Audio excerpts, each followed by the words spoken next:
আসন্ন দুর্গাপূজা উপলক্ষে ভারতে ৩,০০০ মেট্রিক টন ইলিশ রপ্তানির অনুমোদন দিয়েছে সরকার।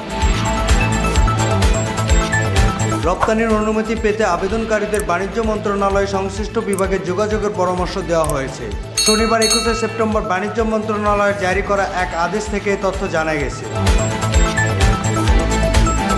বাণিজ্য মন্ত্রণালয়ের উপসচিব সুলতানা আক্তারের সই করা আদেশে বলা হয়েছে, আসন্ন দুর্গাপূজা উপলক্ষে বিভিন্ন রপ্তানিকারীদের আবেদনের পরিপ্রেক্ষিতে নির্ধারিত শর্তাবলী পূরণ সাপেক্ষে ৩,০০০ মেট্রিক টন ইলিশ মাছ রপ্তানির অনুমোদন দেওয়া হলো।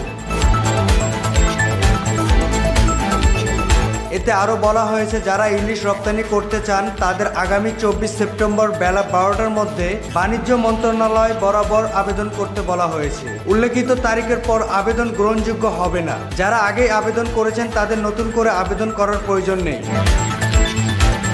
Khokon Ahmed, sky channel.